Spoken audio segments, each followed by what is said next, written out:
మన భారతదేశంలో ఆయుర్వేద శాస్త్రానికి సుశ్రుతుడు గుండెకాయ లాంటి వాడైతే ఈ చరకుడు వెన్నుముక లాంటివాడు. భారతదేశంలో ఆయుర్వేదం ఇంత ఖ్యాతి గడించి ప్రపంచ దేశాల్లో కూడా ఈరోజు ఆయుర్వేదానికి ఇంత ప్రాముఖ్యత లభించిందంటే దానికి కారణం ఈ చరకుడే. ఆ విధంగా భారతదేశం యొక్క ఆయుర్వేదానికి అనితర సాధ్యమైన పరిపూర్ణత సంపాదించి పెట్టిన ఈ చరకుడు క్రీస్తు పూర్వం 8వ శతాబ్దానికి చెందినవారు. మనిషికి ఉండే రోగాన్ని తగ్గించే శక్తి పాదరసానికి ఉందని ప్రపంచానికి ఆ రోజుల్లోనే ఈ చరకుడు చాటి చెప్పాడు. ఎన్నో మొండి రోగాలకు పాదరసాన్ని పుటం పెట్టి చరకుడు వైద్య ప్రయోగం చేసి రోగం నయం చేసిన తీరు పెద్ద పెద్ద వైద్య ప్రముఖుల్ని కూడా ఆ రోజుల్లో ఎంతో విస్మయానికి గురి చేసింది.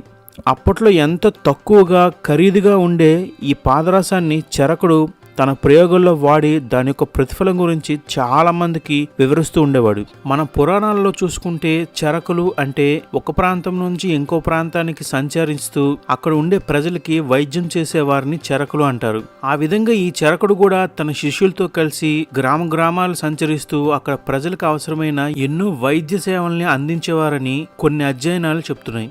ఆ తర్వాత కొన్ని సంవత్సరాలకి చాలా మందికి ప్రమాదాల్లో వైద్యాల్లో తలకు ఉండే జుట్టుని క్షవరం చేయడం అనే ఒక అవసరం ఏర్పడింది. ఆ తర్వాత కొంతకాలానికి చాలా మంది చరకులు కొన్ని గ్రామాల్లో నివసించి అక్కడ ప్రజలకి క్షవరం చేసే క్షురకులుగా మార్పు చెందారు. ఈ చరకుడు కాశ్మీరానికి సంబంధించినవాడు.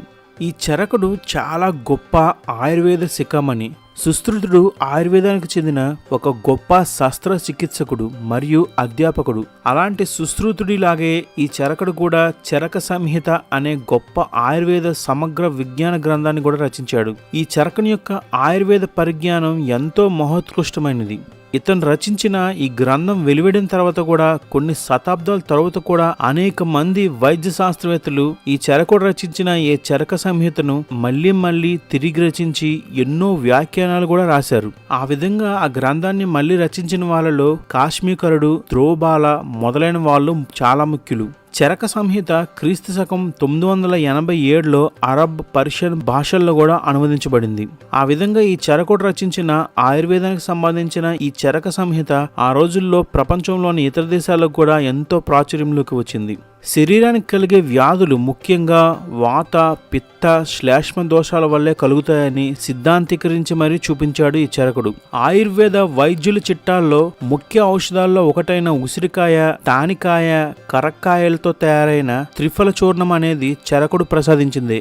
ఆ రోజుల్లో అతను తయారు చేసిన ఆ ఫార్ములానే ఇప్పటికి కూడా చాలా మంది ఆయుర్వేద వైద్యులు ఈ రోజుల్లో ప్రజలకి ఉండే రోగాలను నయం చేయడానికి మందుగా ఇస్తున్నారు. అలాగే ఏదైనా వ్యాధికి చికిత్స చేసే ముందు ఆ వ్యాధి యొక్క కారణాల గురించి కనుగోవాలని ప్రతిపాదించింది కూడా ఆ రోజుల్లో ఈ చరకుడే. చరకుడు క్యాన్సర్ కణాలకు, పక్షవాతానికి, మూర్ఛ, కుష్టి వ్యాధి, చూపు తగ్గిపోవడం లాంటి అనేక రోగాలకు అతి సులభమైన ఎన్నో మందుల గురించి తను రచించిన చరక సంహిత అనే గ్రంథంలో పొందుపరిచాడు. ఇప్పుడు ఆధునిక వైద్యులు చేస్తున్న అల్ట్రాసోనిక్ వైద్య చికిత్స విధానం కూడా చరకుని సిద్ధాంతం ప్రేరణే. ఈ రోజుల్లో ఉన్న ఈ అల్ట్రాసోనిక్ పరికరాలు అతని సిద్ధాంతం ద్వారా ప్రేరేపించబడి వాడుకలోకి వచ్చినవి. చరకుడు ఆ రోజుల్లో తన శిష్యులతో కలిసి చాలా గ్రామాల్లో సంచరిస్తూ ఆ గ్రామాల్లో ఉండే అతి సంపన్నులతో పాటు సామాన్యులకు కూడా సమానంగా ప్రాధాన్యం ఇస్తూ వైద్య సహాయాన్ని చేసి వాళ్ళ రోగాలకు చికిత్సలు అందించేవాడు. ఈ చరకుని వల్లే ఆయుర్వేదం గురించి భారతదేశంలో చాలా ఎక్కువగా వ్యాప్తి చెందింది. ఈ చరకుడే తన శిష్యులతో కలిసి భారతదేశంలోని చాలా వరకు గ్రామాల్లో ఆయుర్వేదం గురించి ప్రచారం చేశారు. ప్రతి ఊళ్ళోనూ ఒక ఆయుర్వేద వైద్యుడు ఉండేలా చేయడంలో ఈ చరకుడు, ఆయన శిష్యులు ఎంతో కృషి చేశారని చరిత్ర సాక్ష్యాలు కూడా చూపిస్తున్నాయి. ఈ చరకుడు రచించిన ఈ చరక సంహిత అనే గ్రంథాన్ని చూసుకుంటే ఇది క్రీస్తు శకం 3 నుంచి 2 శతాబ్దాల మధ్యకాలంలో రచించినట్లుగా ఆధారాలు లభిస్తున్నాయి. ఈ చరక సంహిత పూర్తిగా అష్టాంగ స్థానాలుగా రచించబడింది. దీనిలో మొత్తం 120 వరకు అధ్యాయాలున్నాయి. అందులో ఒకటి సూత్రస్థానం, ఇది 30 అధ్యాయాలు ఉంది. రెండవది నిదాన స్థానం, ఇది 8 అధ్యాయాలు ఉంది.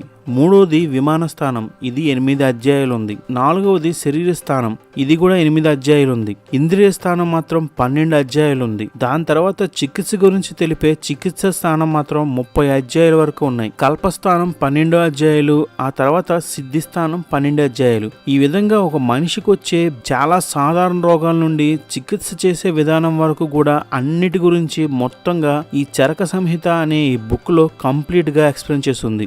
ఈ విధంగా ఆ రోజుల్లోనే ఆయుర్వేదంలో ఎన్నో వైద్య విధానాల గురించి ఈ చరకుడు తన యొక్క చరక సంహిత అనే బుక్లో మొత్తంగా రాసిపెట్టారు.